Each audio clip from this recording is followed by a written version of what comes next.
ഞങ്ങൾ കമ്പനിക്ക് വിളിച്ചാൽ ഫ്രിഡ്ജ് ഉണ്ടാക്കാൻ വേണ്ടിട്ട്. ആ മോനെ ഞാൻ വിളിച്ചിരുന്നത്. പിന്നെ എനിക്ക് പണിയൊക്കെ അറിയോ? പണി അറിയാം. ഞാൻ പണ്ട് UK-ലേനി.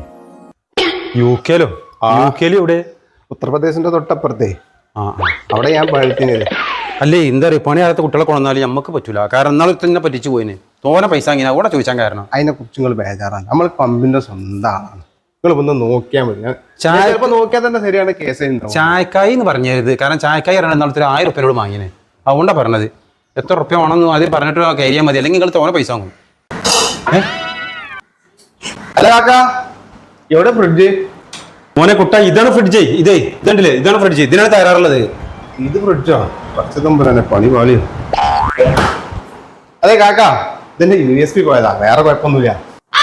ഇതിന് USB ഉണ്ടോ? പാട്ട് കയറ്റുന്ന സാധനമല്ലേ USB പാട്ട് പാടുന്നേ? ഇതൊരു ചായക്കായി 1000 ഉറുപ്പ്യന്റെ കേസുള്ളൂ. മോനെ പുറത്താറോ ബെല്ലടിച്ചോ? നോക്കട്ടെ, ഒരു മിനിറ്റ് ഞാൻ പോരെ. ഇജ്ജ് കൊടുക്കട്ടെ, ഒരു മിനിറ്റ്. ഇങ്ങോട്ട് നോക്ക്. ഇതാണ് സാധനം. അത് നോക്കിയാ എന്താണെന്ന് വെച്ചാ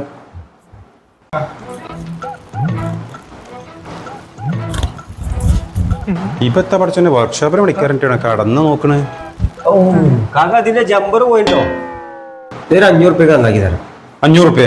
ഇജ്ജൊരു കാര്യം ചെയ്യും, ഇജ്ജ് കുറച്ചെടുത്ത് പുറത്തേക്ക് കേട്ടോ. ഒരു 5. ആ കുട്ടി ഇപ്പൊ 500 ഉറുപ്പ്യ പറഞ്ഞത്. എനക്ക് പണി അറിയോ? എനിക്കറിയാം. ഒരു 250 ഉറുപ്പ്യക്ക് ഞാൻ പണി എടുത്തു. പണി ഇറങ്ങി പണി എടുത്തോ. പണി കഴിഞ്ഞത് ഞാൻ പോട്ടെ. അപ്പോ എന്നാ പണി കഴിഞ്ഞാ പൈസ കൊടുത്താ 250 അല്ലേ? 4 കൊടുത്ത മകനേ അല്ലേ.